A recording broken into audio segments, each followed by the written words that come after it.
Good morning. August the 19th, I believe.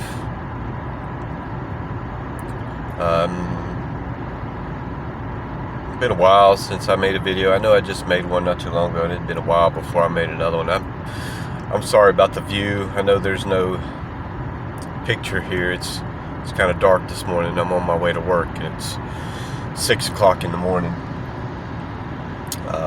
So I don't really, you don't really need to see my face anyway. That's not important. We get lost in a face sometimes anyway. I wanted to speak a little bit on love and the aspects of love and what it means. I had met an individual a little while back, not too far back, and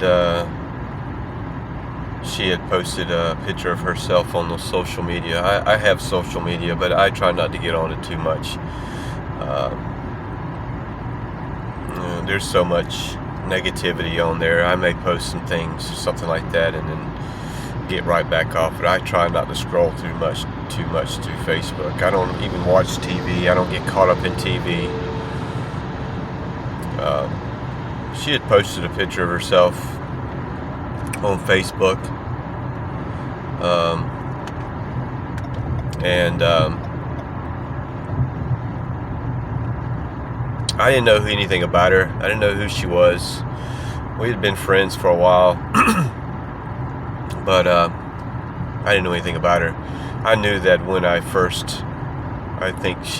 sent her a friend request, or she sent me one. We're all familiar with Facebook and how that works.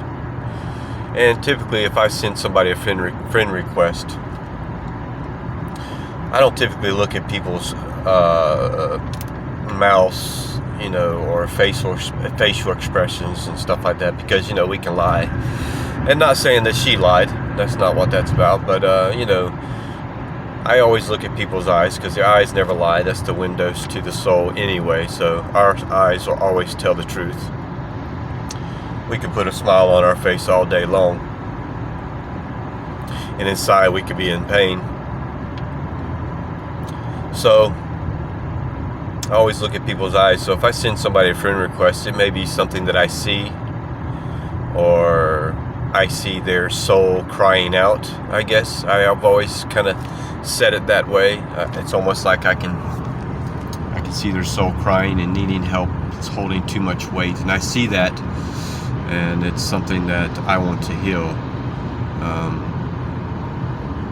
There's an old saying in the spiritual community when it comes to empaths, that empaths are attracted to narcissists, and narcissists are attracted to empaths.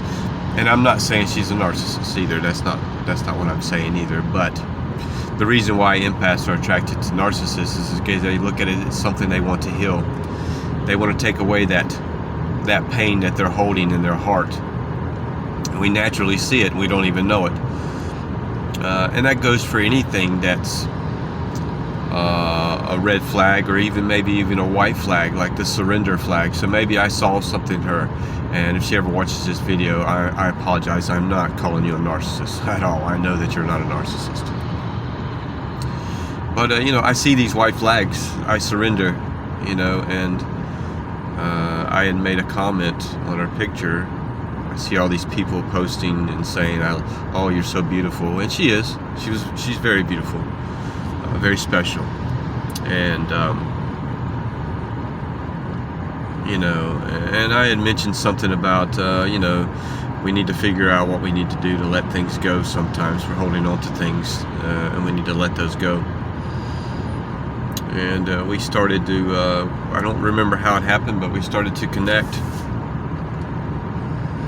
and we started communicating. And she had damaged herself, I think her ankle, and I told her I could connect to her and work on her ankle for her and heal her. And when I did this, I connected my energy to her energy. And I've done this before with people. But I connected my energy to her energy. And when I dove into her energy, it was very familiar. It was a very familiar energy, almost like I had connected to that energy before. It was very inviting. There was no walls, no boundaries. It was just straight in. Nothing holding back, no stopping. You know, when you meet somebody, you know, you're always trying to, you want to put up your walls, so to speak, and you know, wait till you get to know this person a little bit before you open yourself up. But there was none of that. Very familiar with this person from the very beginning. Very familiar, and you know, we hit it off. We communicated. Eventually, speaking on the phone with each other, and it started to get really personal. I mean, but it was really strange how it all happened. How personal, and this was just a short period of time that we communicated, and we wound up meeting each other and hanging out. And you know, you meet a stranger and you kind of standoffish, but there was none of that. It was no boundaries, no hesitation, and we hit it off. We were communicating, we were hanging out. I drove to her state and hung out with her for a week. Past wounds started to rear its ugly head in my world, and hers as well. You know, you get yourself into a relationship, and those pains that come up in that relationship are meant to show you what you need to heal so you can make yourself a better relationship. You don't get yourself in a relationship with somebody just to get right back out. That's not how that works. But sometimes people see things in that relationship and it scares them and they run from it. And it's not the person that they're running from, it's themselves that they're running from. But you don't need to run, because you're only running away from the problem. You need to fix the problem with each other. And that's how it's supposed to work. And but it's hard, it's scary, and of course, you know what I'm saying, it's hard to look in the mirror sometimes and see those pains that you're holding inside that you're trying to get rid of. And I was holding on to some things, and she was bringing it out in me, and I was working on it.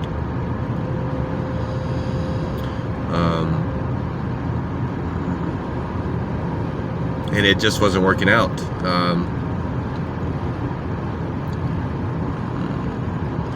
You know,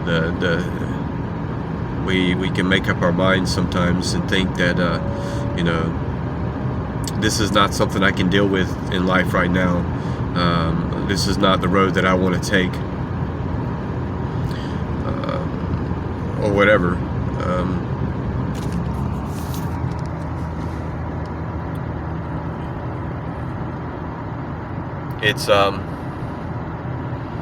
It's a challenge, but in another hand, in another light, it's a blessing that you have somebody out there that can show you what you need to heal. It's always going to be a process. It's always going to be a process.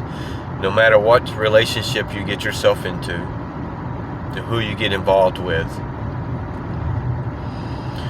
it's going to be an endless journey. But a good couple, a good relationship will fight through the pain, will fight through that negativity. The reason why things come up in a relationship is to make that relationship stronger. If you argue in a relationship, that's only showing you what you need to fix. You get through it, you fix it, you become stronger every time, instead of pulling away. There's only one unforgivable sin when it comes to relationship, and that's betrayal, cheating. And it doesn't necessarily have to be sex involved.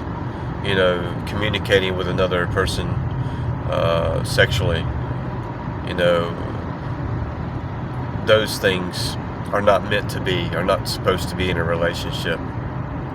When you're in a relationship with a person anyway, and you're connected to them soulfully and energetically, you feel each other's pains and emotions. You feel that, and so deeply, and you know how it feels, and you know what it feels like. You know when the other person is not being loyal or is being dishonest. If you love the person anyway, you don't do that. You're not going to be disloyal. You're not going to lie. You're not going to cheat, because you love that person so much. If you hurt them, you're hurting yourself. Some people can't deal with it. Some people can't deal with the pain that they're trying to cover up or hide. And when it comes up, it's a running.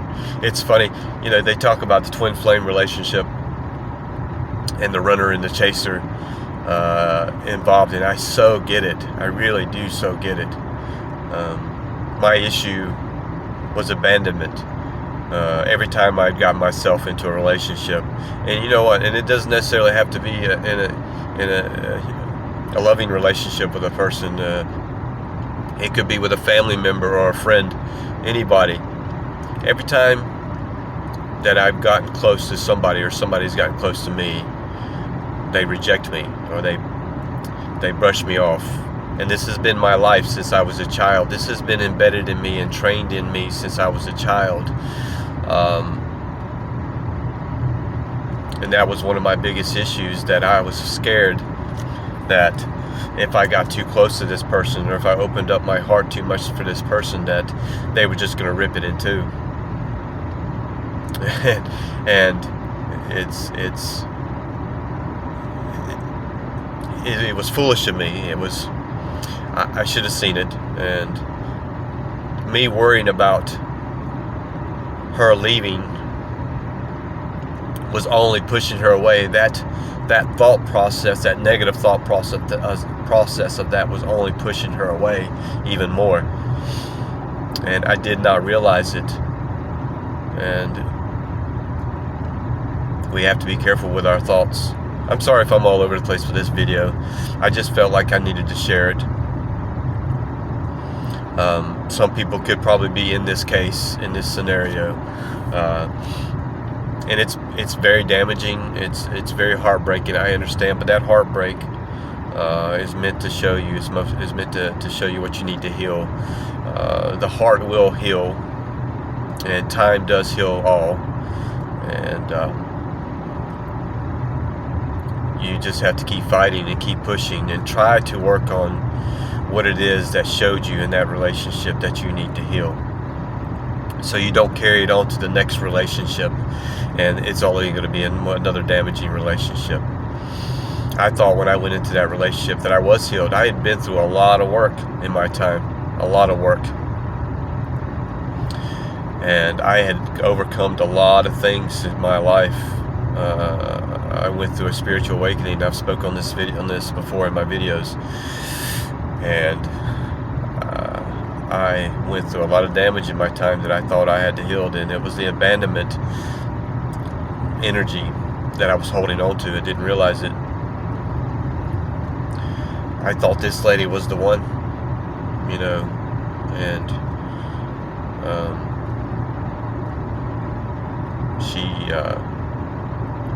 she felt otherwise. It felt good at first, and everything was good. But try to fix yourself, try to heal yourself from the past relationships that you get into, and just keep moving forward. Just keep loving, keep opening up your heart. I know it's hard sometimes, but you don't know until you try. And every time that heart gets damaged, you heal from it. And I hope everybody succeeds in whatever it is you're doing. If you're going through a spiritual journey, good luck. Godspeed. I love each and every one of you.